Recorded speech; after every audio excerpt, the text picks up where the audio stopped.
10장 1절부터 보시겠습니다. 이에 사무엘이 기름병을 가져다가 사울의 머리에 붓고 입맞추며 이르되 여호와께서 내게 기름을 부으사 그의 기업의 지도자로 삼지 아니하셨느냐. 우리 10장의 내용은 사울이 기름 부음을 받는 장면이 소개가 되어집니다. 그래서 사울 왕을 세우시는 8장서부터 10장까지의 마지막 부분에 해당이 되어집니다. 그래서 백성이 왕을 요구하고 그리고 베냐민 지파에서 왕을 세울 것을 이야기를 하신 뒤에 급기야 지금 사울에게 기름을 부어서 왕을 삼으시는 장면이 소개가 되어집니다.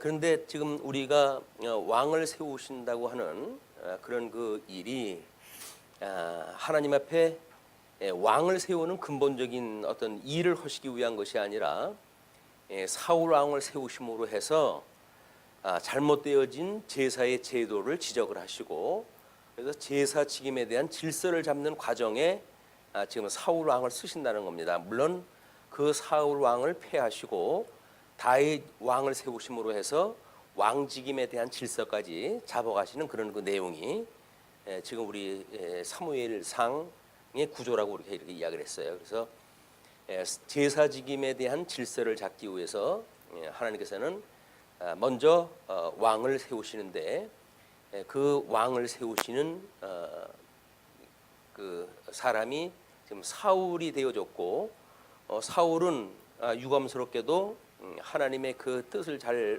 모르고 뿐만 아니라 하나님의 뜻을 따른 지파에 그 태어난 그런 그 인물이 아니기 때문에 어차피 하나님의 뜻 가운데서는 불가불 왕위를 이을 수 없는 사람이에요.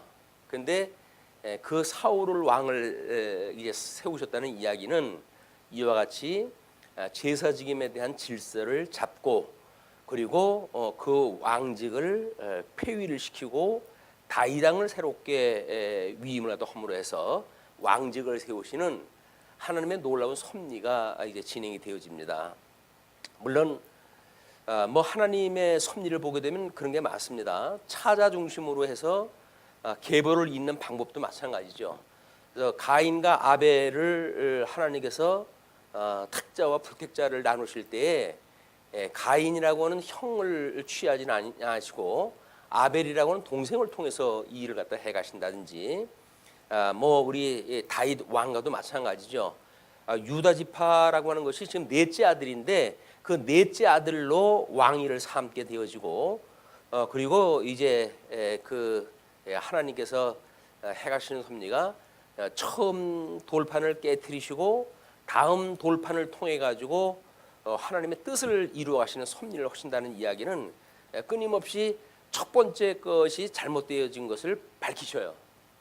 그것이 뭐 때로는 이제 그 우리 교계에서는 첫 창조 실패라고 하는 얘기까지 나올 정도로 사람들은 이상하다. 왜 첫 번째 거가 다 이렇게 부실하냐라고 이야기를 하는데 그거는 첫째 아담이신 우리 첫째 아담을 통해서 약속을 했지만 결국은 둘째 아담이신 예수님을 통해서 이루실 것을 보여주는 이런 신적 섭리의 그 비밀이 숨겨져 있는 거예요.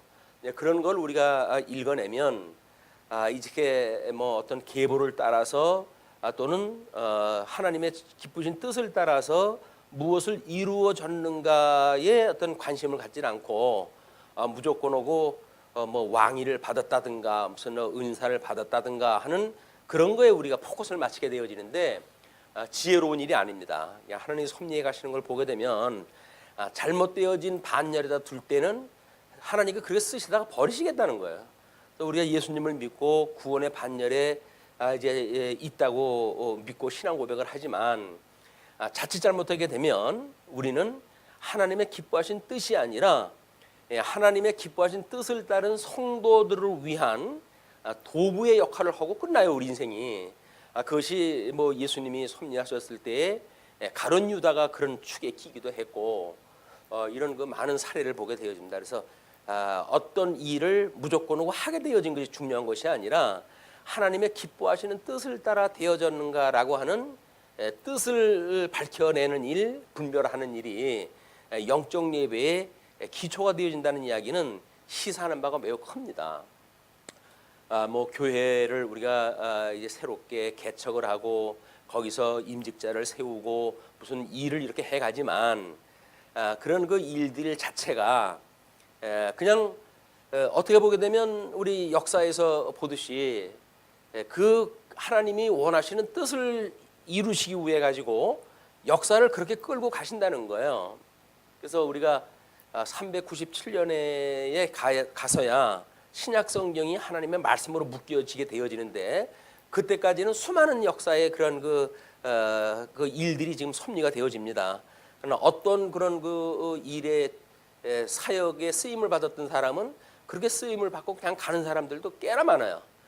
그러나 또 하나님께서 그런 자들 중에 어떤 자는 불러가지고 성경이 하나님의 말씀이라고 하는 거기에 이르기까지 이제 인도하시는 하나님 말씀 중심으로 인도하시는 사람이 있고 또 한쪽에서는 우리가 그걸 이제 예수 그리스도의 인성과 신성이라고 하는 측면도 보여가지고 역사적 성취와 또는 신학적 성취라고 하는 맥락으로 구분을 할 수가 있겠지만 어떤 거는 정말 그냥 역사적으로 쓰임만 받고 버림을 받는 사람들이 꽤 많아요.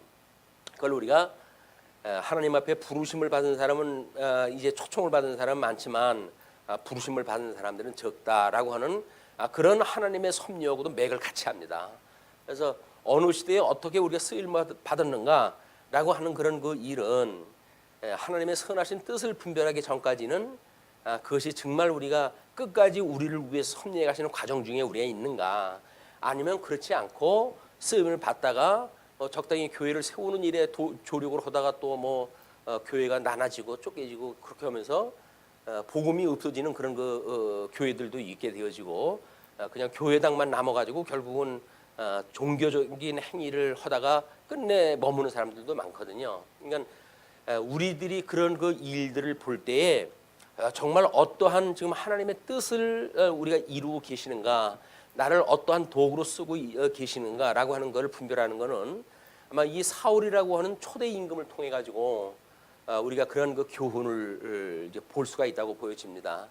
하나님께서 섭리해 가시는 그런 섭리를 일거수일투족 우리가 살피고 또 성경을 통해서 하나님의 섭리를 깨닫고 이런 말씀을 성찰하는 일들, 상고하는 그런 그 일들, 묵상하는 일들 이런 것들이 우리한테 일상이 되어진다는 이야기는 그런 맥락에서 매우 중요한 거라고 보여져요. 말씀을 묵상하지 않으면 그냥 뭐 주일날 예배당 잠깐 와가지고 말씀 듣고 뭐 우리가 가고 이렇게 되어지는데 그게 과연 신앙생활을 유지하는 힘이 될까 하는 거에 늘 우리가 이 퀘스천 마크를 붙일 수가 있는 거예요. 그것이 아니라 하나님 정말 우리 중생한 영혼을 통해 가지고 끊임없이 영적 예배를 드리는 성도의 삶을 우리로 하여금 인도하시는가라고 하는 것은 일상을 통해서 우리가 하나님과 만나는 중요한 그런 그 접점이 되어지기도 합니다. 자, 어쨌건 지금 그 사울은 이제 뭐 생각지도 않은 그런 일로 인해 가지고 사울을 만나게 되고 사울로 인해 가지고 벼랑간 뭐 감당하기 어려운 건 대접을 받게 되잖아요. 그래 가지고 이제 끝내 사무엘이 사울에게 그 사환들을 다 물리치고 그리고 이제 두 분이 만나 가지고 중대한 일을 논의를 갖다 했어요. 이런 그 일을 들려줌으로 해 가지고 이에 그렇게 이제 계속 되어지는 겁니다. 사무엘이 기름병을 가져다가 그 이야기는 이미 하나님께서 왕을 백성들이 요구합니다라고 했을 때 그게 너를 버린 것이 아니라 나를 버린 거라고 이렇게 이야기를 하잖아요. 그러면 지금 하나님의 뜻을 따라서 사울이 왕의 기름을 붓는데 이것이 하나님을 버린 것으로 이미 해석이 되어진단 말이에요. 하나님의 뜻을 버린 사람들의 그 요구를 하나님께서 들어주시는 이유는 과연 뭘까라고 하는 그런 것이 지금 사울이 왕으로 이 어떤 기름 부음 받는다고 하는 그 중대한 문제보다는 먼저 백성들이 요구했을 때 사무엘은 자기를 백성들이 지금 버렸다고 생각을 했고 하나님은 그걸 가지고 너를 버린 것이 아니라 나를 버렸다고 해석을 하신단 말이에요. 그렇다고 한다면 지금 하나님을 버리는 일, 이스라엘 백성들이 하나님을 버리는 일을 하나님은 사울에게 기름을 부음으로 그 일을 시작하신다는 겁니다. 이것이 우리가 끊임없이 율법을 우리 이야기할 때도 그렇지만 하나님께서 사울을 이제 세우시는데 이 사울에게 기름을 붓게 돼요. 기름을 붓게 되면 이분은 하나님의 명령을 따라서 이제 왕이 되어지는 겁니다. 왕이 되어지는 건데 문제는 이거를 백성들이 요구했을 때, 이 백성들이 요구했을 때 하나님을 버리는 것으로 이것이 하나님의 설명을 하셨다고 한다면 이 왕은 하나님을 버리시는 일에 지금 도구로 쓰임을 받는 거예요. 하나님께서 기쁘신 뜻을 따라서 이제 하나님을 버리는 것이 아니라 하나님께서 이미 모세 오경에서 언약하신 대로 유다 지파를 통해 가지고 세우실 왕이 이미 모세 오경에 이게 준비되어 있는 거거든요.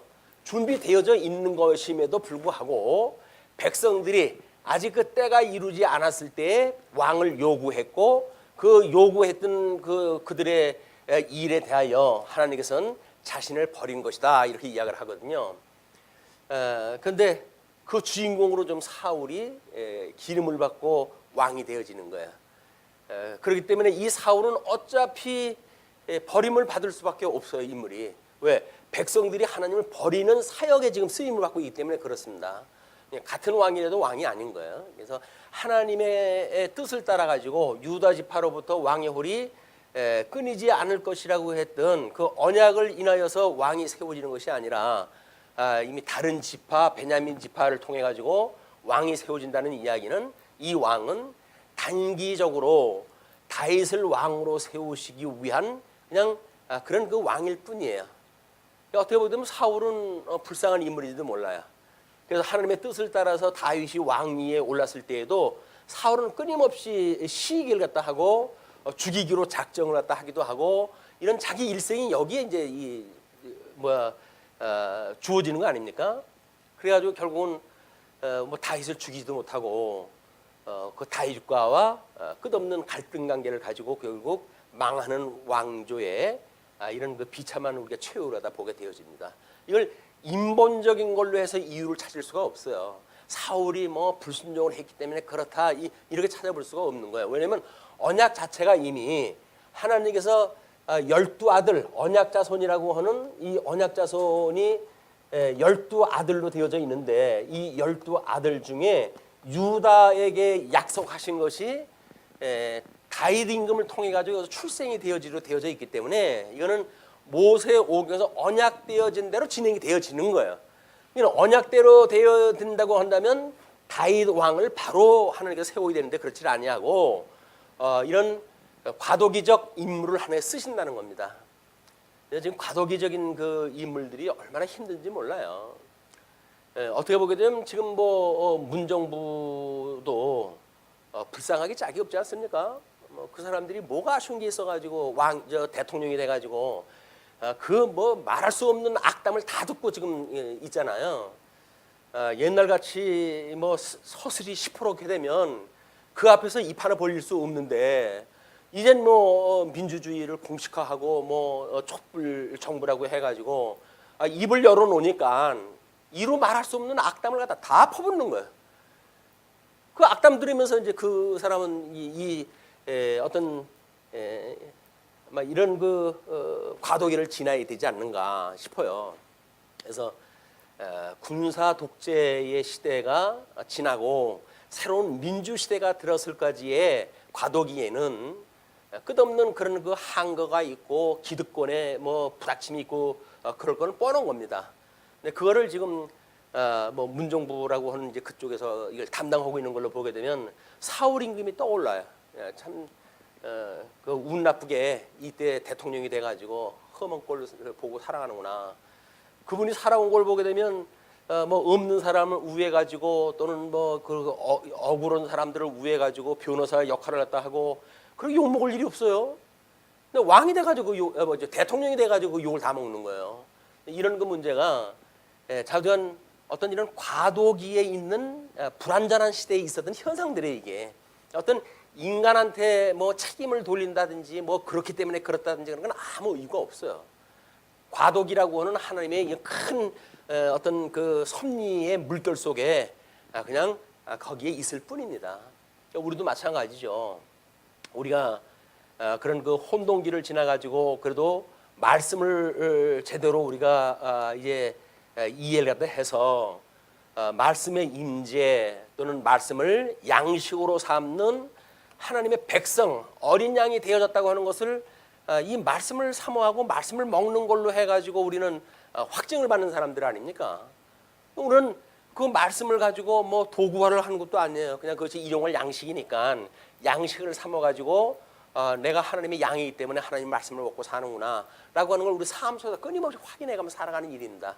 그러나 이런 말씀이 되기 전까지는 막 우리가 율법주의, 신비주의, 세속주의 해가지고 한국 교회가 엄청난 지금 혼란 속에 있는 거 아니겠어요? 물론 뭐 그때도 여전히 말씀을 양식으로 사는 사람도 있었고 또 그 말씀을 위해 가지고 꽤나 뭐 정진했던 사람들도 있습니다. 그러나 끝내 이런 세속주의의 물결 속에 그런 그 사람들은 점점 소멸되어지고 그리고 엉뚱한 신비주의, 세속주의 또는 뭐 이 만모니즘이라고 해가지고 물량주의 이런 걸로 해가지고 교회가 몸살을 갖다 앓고 있는 거예요. 하나님께서 우리 피할 길을 주셔가지고 작은 골방 같은 교회당을 주시고 하나님의 말씀만이 양식으로 삼게 되어지는 이런 어린 양의 모습을 닮아가도록 우리한테 이 말씀을 인도한다는 이야기는 이 시대에 우리에게 주었던 복입니다. 이게 우리 하나님의 말씀을 깨닫는 게 이 복이 아니겠어요? 여기서 뭐 대단한 건물을 갖다 가지면 모르겠고 수천 명의 성도를 가지고 뭐 세상에 자랑을 갖다 삶으면 무슨 의미가 있겠습니까? 하나님의 말씀이 우리에게 지금 역사하시는 그것이 마치 성경을 통해서 예수 그리스도를 하나님께서 섭리하시듯이 우리가 그걸 깨달아가면서 우리 여기서 어떤 익힌 공부를 가능하게 하는 실천 신학을 우리가 공부하는 일, 이거야말로 현실을 읽어내는 일 아니겠어요? 현실 다른 방법이 읽을 방법이 없어요. 그 사람들이 어쩌니까 그 사람들을 위해서 기도합시다 해가지고 뭐 기도를 갖다 하고 하는데 그 기도도 여전히 신비주의적인 그 기도라고 한다면 그냥 여기에 과도기에 잘못되어져 있는 기독교 문화 속에 그냥 그 문화의 양식을 따를 뿐이에요. 그것이 하나님 앞에 기쁨을 드리는 경외의 자세가 아닌 이런 그 안타까운 모습을 보게 되어집니다. 어쨌거나 우선 그 사울은 사무엘은 하나님께서 사울에게 기름 부으라고 하는 지시를 받았고 그 기름을 준비를 갖다 했겠죠. 그러니까 사무엘이 기름병을 가져다가 사울의 머리에 부은 거예요. 그리고 입 맞추며 이르되 여호와께서 내게 기름을 부으사 그의 기업의 지도자로 삼지 아니하셨느냐? 그럼 사울처럼 억울한 사람은 없잖아요.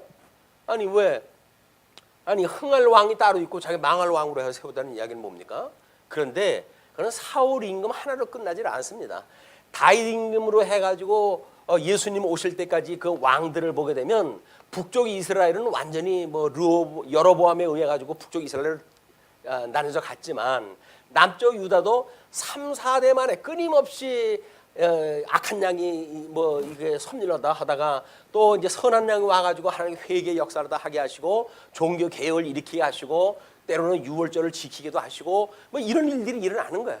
악한 왕이 많은 시절을 또 이렇게 뭐 그들을 하나님께서 쓰시기도 하고 이렇게 되어지지만 끝내 꺼질 듯 해가는 그런 왕가에서 예수 그리스도라고 하는 이 우리 주님을 하나님께서 끝내 언약을 이루어 가신다. 이것이 하나님의 영광을 드러내는 일이라는 거지요.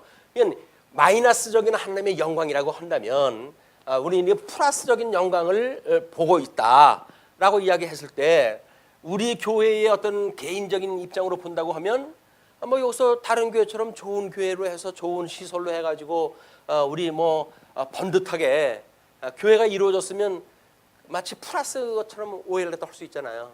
근데 그렇지가 않다. 지금 만약에 이것이 플러스적인 어떤 하나님의 영광을 우리가 보는 일이라고 한다면 이거는 그때는 볼 수가 없는 거예요. 이게 그러니까 우리가 역경을 통해 가지고 하나님 끝내 우리로 하여금 이 영광을 보게 하신다.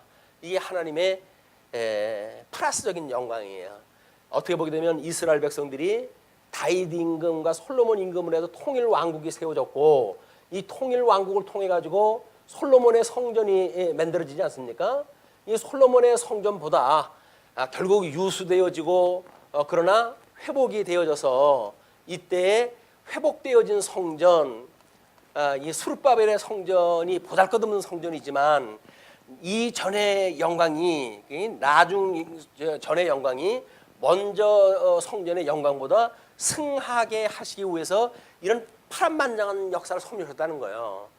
우리 인생에는 어떠한 고난도 하나님의 뜻을 깨닫게 되어지는 한 우리한테 부정적인 역사가 없다. 그때 그런 일이 없었으면 오늘날 우리가 어떻게 이런 하나님의 은혜를 깨달을 수 있었을까라고 하는 것이 범사에 감사하고 항상 기뻐할 일이란 말이에요. 어떤 섭리를 과거 또는 현재 또는 미래라고는 시제로 나눠놔가지고 아유 이때는 이렇게 됐지만 하나님이 이렇게 줬으니까 오늘 감사합니다 라고 해서 이거에 감사에 그치는 게 아닙니다. 우리는 과거, 현재, 미래를 통틀어 봤을 때 이것이 범사에 감사할 수 있는 조건이라는 거예요. 하나님의 역사 섭리를 갖다 해가는 긍정적 역사 속에 우리가 있다고 한다면 범사가 우리가 감사할 일이지, 거기서 똑 잘라가지고 우리가 좋아하는 것만 좋아하고 싫어하는 거는 이게 하나님께 부정적으로 해석을 하고 그런 게 아니다. 그렇다고 한다면 우리한테 주시는 이 영광은 모든 것들이 범사에 감사하고 항상 기뻐하고 쉬지 말고 기도하라고 하는 우리 주님의 말씀이 우리에게 지금 임해지고 있는 겁니다. 이게. 그래서 우리는 어떤 시간에 이렇게 매여져 있는 것이 아니라 영원한 은혜. 우리 구원도 그렇게 이야기를 했잖아요. 이 영원한 은혜에 의해 가지고 영원한 구원. 어떤 나는 구원을 받았어.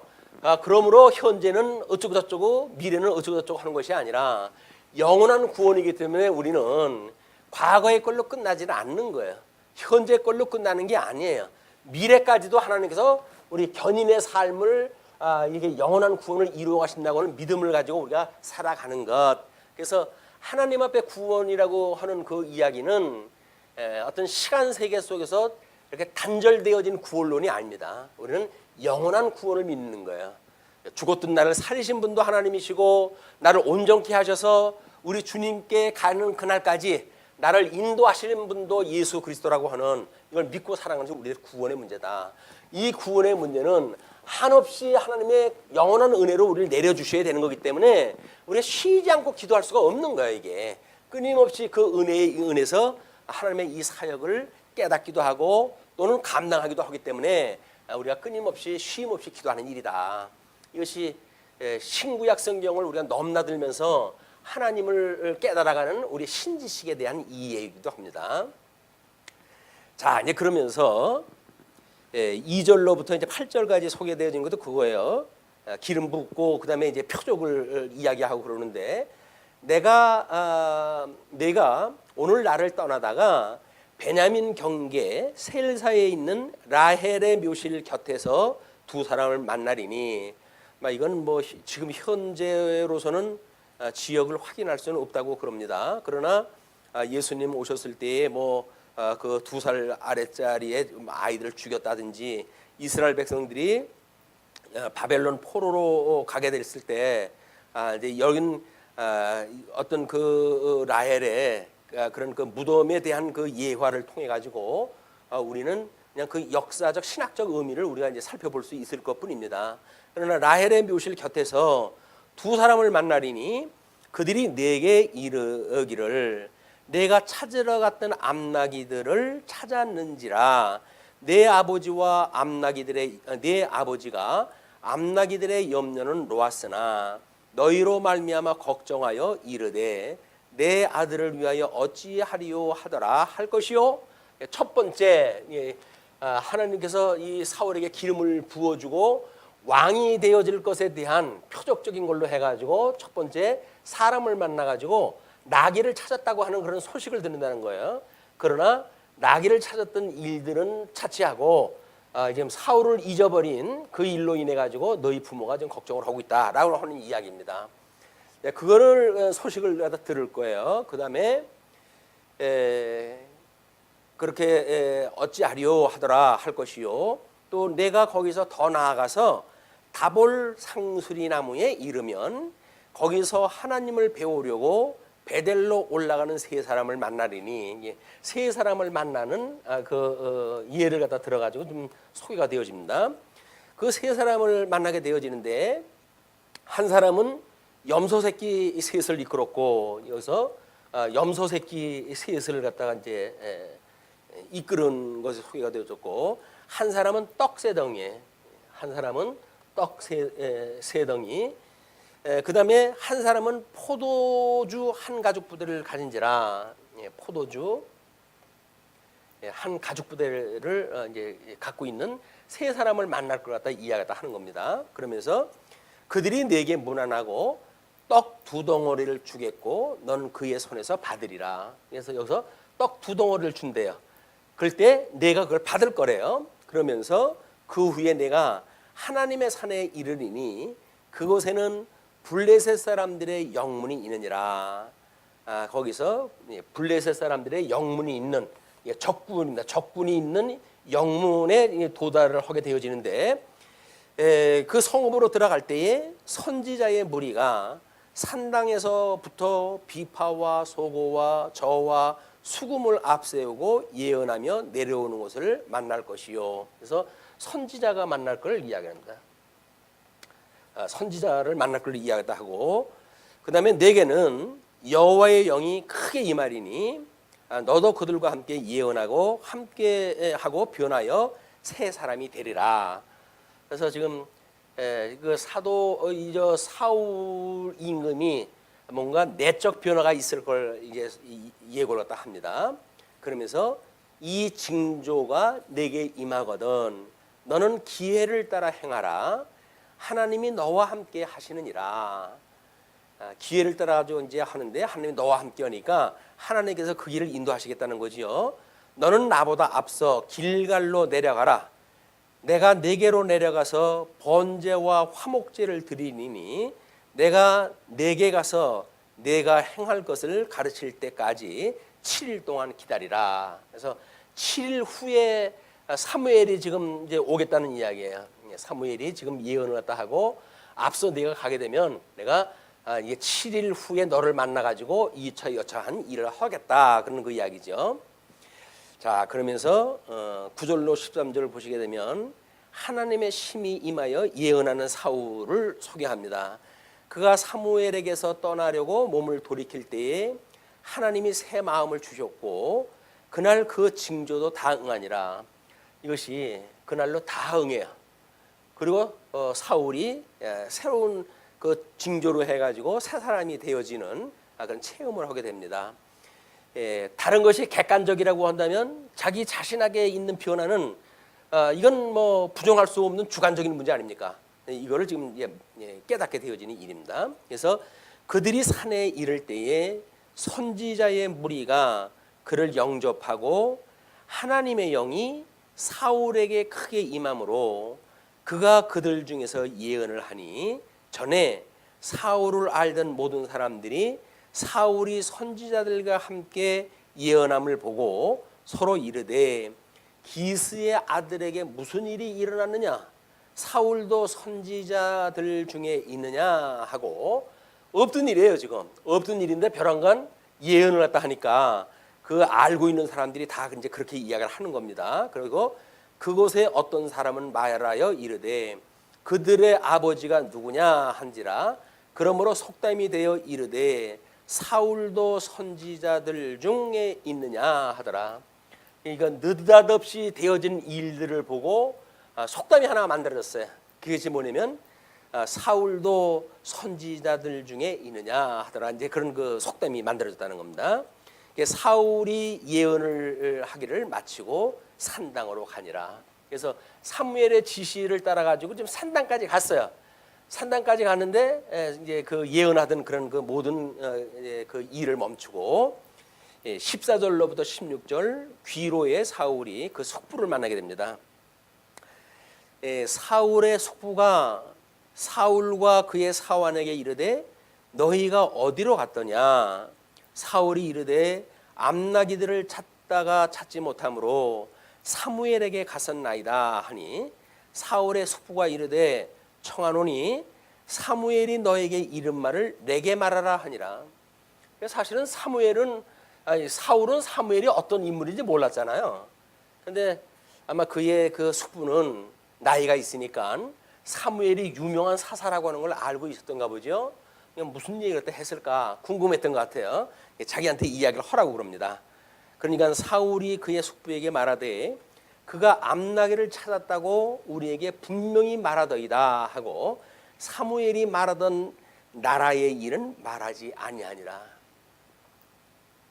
뭐 숙부 조카 사이지만 사무엘이 지금 기름 부음을 이제 부었고 그러지만 사무엘이 직접 말을 한다고 그랬으니까 자기가 그 기밀을 말할 수가 없었던가 봐요. 그래서 그냥 나귀를 찾았다고만 이야기합시다라고 해서 그냥 보편적인 이런 그 이야기만 지금 한 거예요.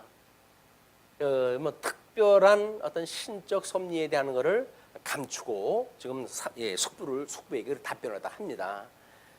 자, 17절로부터 27절 미스바에서 왕으로 뽑히는 일이 이제 소개가 되어집니다. 급기야 사무엘이 백성을 미스바로 불러 여호와 앞에 모으고 이스라엘 자손에게 이르되 이스라엘 하나님 여호와께서 이같이 말씀하시기를 내가 이스라엘을 애굽에서 인도하여 내고 너희를 애굽인의 손과 너희를 압지하는 모든 나라의 손에서 건져내었느니라 하시거늘. 우리는 출애굽의 사건을 통해 가지고 지금 이건 지금 하나님의 나라에 대한 이야기 아닙니까? 그러나 이제 모세오경에서 이야기했던 그 내용의 언약을 기초로 해서 보게 되면 너희들을 애굽에서 불러낸 여호와다. 하나님께서는 지금 이거를 강조하다 하신 거거든요. 뭐냐? 애굽에서 종로로 사던 너희들을 열조와의 언약을 기억하고 불러냈다는 거예요. 이것이 십계명의 서문이거든요. 이거를 이제 유월절 이 애굽에서 유월절을 통해 가지고 이스라엘 백성들을 구원을 갖다 해내시고 계명을 주시면서 서문에다가 지금 이제 그걸 기록을 하시는 거예요. 그러니까는 이 하나님의 나라의 백성들도 끊임없이 애굽에서 우리를 불러내신 그분께서 이 하나님의 나라도 하나님께서 이걸 완성을 해 가시겠구나 이렇게 믿으면서 신앙생활을 해야 되는데 안타깝게도 이 이스라엘 백성들은 그러질 못했어요. 왜냐하면 이미 신명기에서 약속을 하시기를 내가 약속한 가나안 땅에 너희들이 들어가게 되면 너희들은 속히 나를 버릴 것이다 라고 이미 언약되어져 있기 때문에 그렇습니다. 하나님의 뜻을 따라서 살아가면 안 돼요. 왜? 하나님의 불순종을 갖다 하고 하나님을 떠나야 돼요. 아까는 지금 이 백성을 구하는 일이 뭐라고요? 하나님을 버리는 일이라고 그랬잖아요. 여기서 그들이 율법을 지키고 뭐 이런 그 일들은 하나님을 배반하는 일이 돼야 돼요. 너희들은 나를 버리고 그럴 때 내가 너희를 열국으로 흩을 것이야 라고 이야기했단 말이에요. 열국으로 흩을 것이라고 하는 것도 이미 모세오경에 언약되어진 대로 이들이 이제 흩어지는 일이니까 그때 비로소 너희가 마음을 다하고 뜻을 다하여 돌아온다고 한다면 나는 너희의 하나님이 되어지고 또 너희는 나의 백성이 될 것이다 라고 하는 약속이 남아도 있고 이 약속 남은 약속을 이때 어간에 있었던 모든 선지자들이 결국은 이거를 이야기했던 거야. 우리 하나님께 돌아오라고 그런다. 너희들 마음을 다하고 뜻을 다하고 돌아오게 되면 하나님께서 너희를 제사장 나라를 삼으신다고 하니 너희들의 그동안 불순종 다 버리고 하나님께로 돌아가자. 회개하고 돌아가자 라고 하는 걸 이야기를 하는데 수많은 사람들 여기서 죽여버리잖아요. 쓸데없는 소리 한다, 듣기 싫은 소리 한다 뭐 해가지고 다 이 핍박을 갖다 받게 되어지는데 이것이 예수 그들을 예표하는 사건이기 때문에 그렇다는 겁니다. 이제 우리 왕을 준비하는 다윗왕도 예수 그리스도에서 이루어지고 제사장을 완성하는 것도 예수님을 통해서 완성이 되어질 거예요. 그거를 지금 모형적으로 보여주는 사건이 소개가 되어지고 있는 거다. 그러면서 그 건져내었느니라 하셨거늘 너희는 너희를 모든 재난과 고통 중에서 친히 구원하여 내신 너희의 하나님을 오늘 버리고 이르기를 우리 위에 왕을 세우라 하는도다. 그런즉 이제 너희의 지파대로 1000명씩 여호와 앞에 나오라 하고, 왕을 선출을 하는데 상기시키는 게 뭡니까? 하나님을 버리고 너희들이 왕을 요구했어 라고 하는 걸 이야기를 하는 거야. 그리고 각 지파마다 지금 1000명씩 이제 오라는 겁니다. 그러면 하나님의 섭리를 해가는데 사울이라고 하는 임금을 세우는데 제일 전제되어지는 것이 뭐냐면 백성들이 하나님을 버리는 일로부터 시작되어지는 거야. 여기서 물론 다윗 임금이 하나님의 그 마음에 합한 자로 왕을 세우셨고, 또 하나님의 그 마음에 합한 대로의 성전이 세워졌고 하는 일들이 있어요. 그런데 전반적으로 이미 이 언약되어졌던 이 가나안 땅에서 벌어지는 일들은 뭐냐면 하나님을 버렸다고 하는 대전제로부터 일이 시작되어진다는 겁니다. 이것이 뭐 때로는 첫 창조의 실패라든가 또는 우리 아담의 불순종이라든가 이것이 둘째 아담이신 예수님을 통해서 이루어질 것을 예표적으로 보여주는 역사이기 때문에 지금 뭐 왕을 세우는 민족에 있어서는 대단한 일 아닙니까? 근데 하나님께서는 나를 버렸으므로 너희들은 회중을 모아라, 그런 그 이야기예요. 그렇게 해가지고 사무엘이 이에 이스라엘 모든 지파를 가까이 오게 하였더니 베냐민 지파가 뽑혔고, 이상하죠? 이미 베냐민 지파 사울로 하여금 왕을 세우겠다고 예언을 갖다 했고, 사무엘로 하여금 기름을 붓게 했고, 그래놓고 투표는 여기서 이때 여기 와가지고 투표가 이제 이루어지는 거야. 그렇죠? 이 투표가 이루어진 거지 이미 하나님이 하실 일은 다 해놨어요. 이미 여기서 선출도 하게 하고 그 나귀를 잊어버리는 데서 사무엘을 만났고, 그래가지고 잔치에서 그 귀한 사람들을 먹을 수 있는 음식을 먹고 사무엘에게 이제 기도를 받고 또는 안수를 받고 또는 기름 부음을 받고 왕이 될 걸 다 이야기한 뒤에, 그리고 사무엘이 현장에 만나가지고 이 선거를 하는 겁니다. 투표를. 근데 그 투표 때 어디가 선출이 될까요? 누가 선출될까요?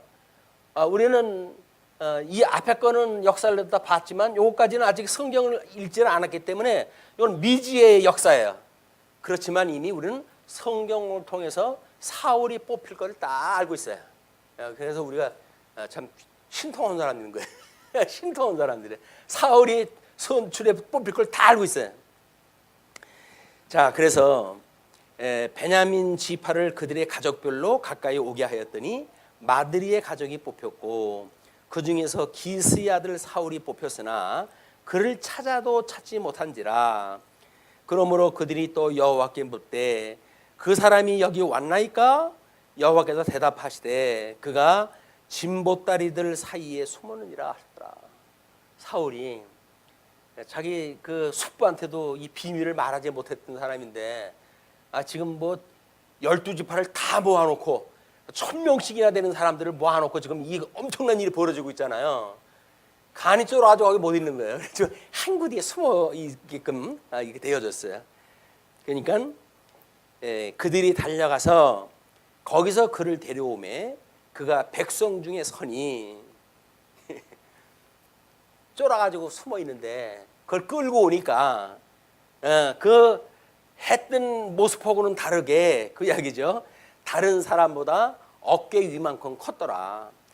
그 키가 백성들보다 어깨 위 하나 더 큰 것만큼 큰 거예요. 그러니까 그렇게 장대한 그 사울이 그렇게 부끄럽고 하나님 앞에 송구스럽고 죄송스럽고 해가지고 행구대에 숨어 있는 그런 그 모습을 보게 됩니다. 인간적인 걸로 해가지고 우리는 사울의 그런 모습을 보아요.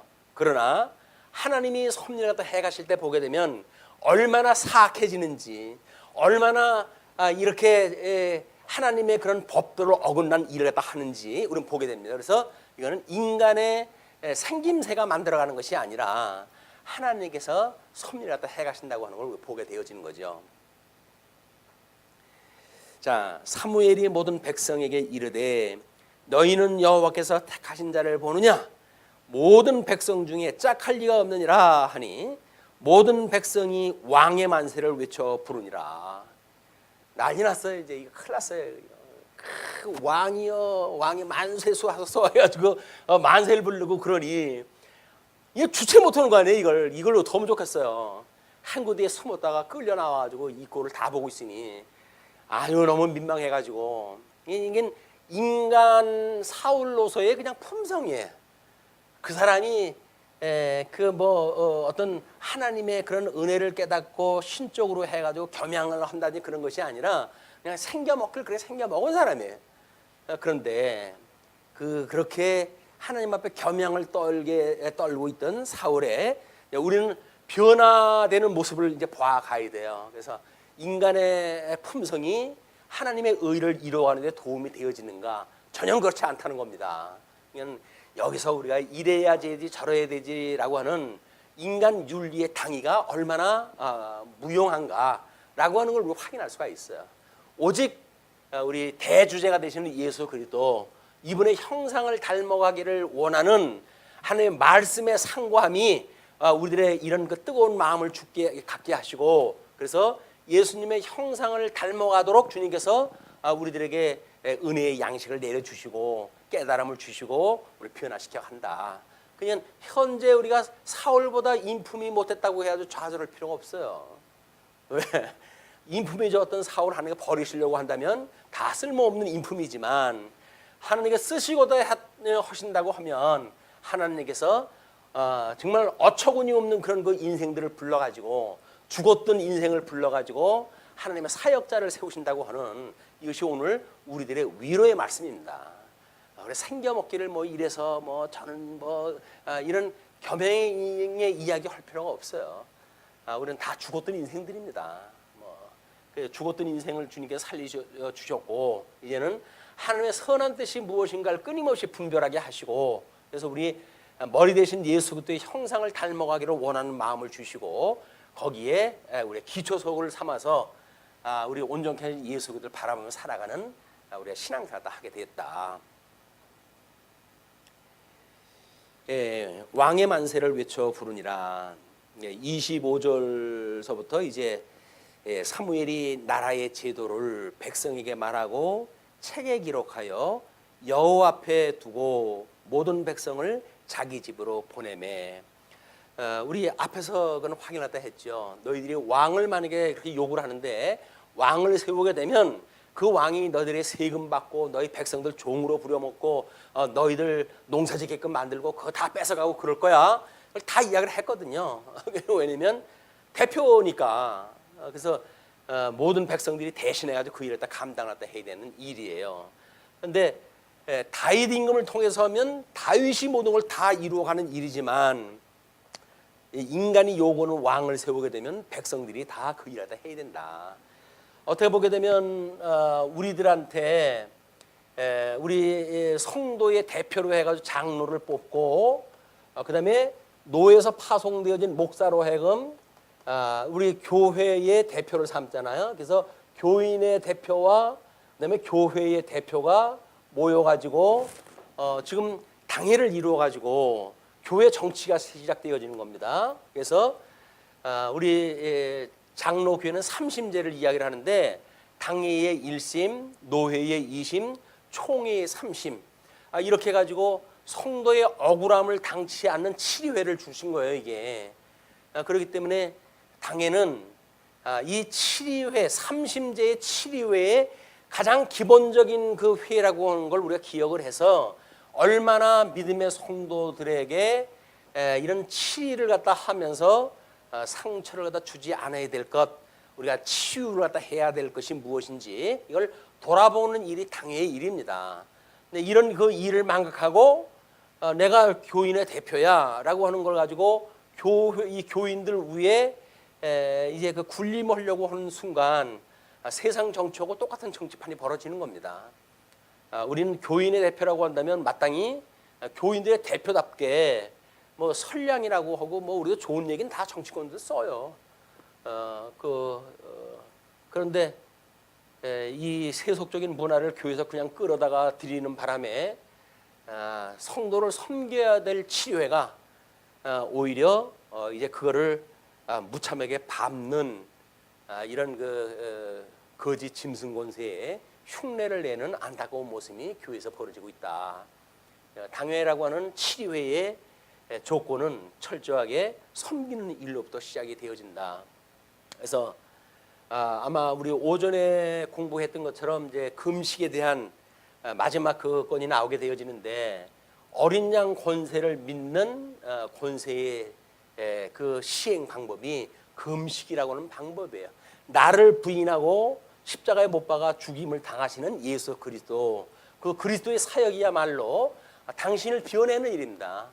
그런 그 비하의 신분을 통해 가지고 하나님 앞에 죽기까지 충성하는 그런 충성으로 인해 가지고 이제 어린 양 권세로 해서 사망 권세를 이기게 되어지는 그런 역사를 보게 되어지는데 그것이 결국은 치리의 원리가 되어지는 거예요. 봉죽치의 원리라고 우리 이야기하죠.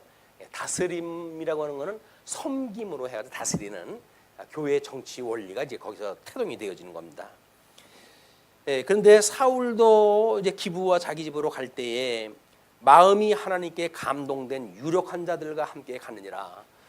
그래도 하나님께서 외톨이로 떨어뜨려 놓지는 않고 이 성령의 감동을 받은 몇 사람을 이렇게 함께 어울려 가지고 고향으로 돌아오도록 이제 하셨어요. 어떤 불량배는 이르되 이 사람이 어떻게 우리를 구원하겠느냐 하고 멸시하며 예물을 바치지 아니하였으나 그는 잠잠하였더라. 이때까지만 해도 뭐 자기가 왕의 실감이 안 나니까 예물을 바치지 않았다든가 뭐 이런 걸로 톨 달고 그럴 경황이 없는 거예요. 그러니까 그 비리의 일부는 뭐 우리가 여자가 봐왔는데 저 순둥이가 무슨 왕 노릇을 한다고 라고 해도 비아냥거리는 인물이 있어요. 또 사울은 사울대로 아유 내가 뭐 대단한 인물이라고 해가지고 하나님께서 세워줬던 자기를 이제 부정을 하는 일이 벌어지잖아요. 둘 다 이게 웃기는 일이죠. 하나님이 섭리하시는 일을 믿지 아니하고 인간의 눈으로 왕을 봤던 눈이나 왕이 자신을 왕이 하나님께서 나를 세웠다고 하는 이런 부르심에 대한 소명의식이 없이 뭐 겸양을 보이는 것이 다라고 생각이 들어가지고 뭐 그러거나 말거나 이렇게 되어지는 것도 어떻게 되면 왕으로서의 덕목이 없는 거예요. 이건 이게 다 인간적인 하나님을 버린 인간들이 가지고 있는 한계를 지금 이야기를 하는 겁니다. 아무리 사울이 뭐 겸양지덕을 보였다고 하더라도 그거는 하나님의 뜻에 어긋나는 일이고 또 그 비리들이 사울의 그 왕권을 부정하는 그런 그 일들도 마찬가지로 부정한 일들이다. 이것이 하나님을 버림으로 해가지고 만들어진 일들이에요. 이런 총화가 결국은 다윗을 왕으로 세우게 되어지고 그리고 제사의 원칙을 세우고 그러므로 해서 삼직 우리 하나님의 나라에 하나님 나라에 대한 삼직이 질서가 잡히게 되어지는 겁니다. 삼직이라고 하는 이 질서가 잡히기까지 얼마나 혼동스러운지 모릅니다. 그렇기 때문에 뭐 우리가 교회는 교회대로 또는 세상 정치도 마찬가지죠.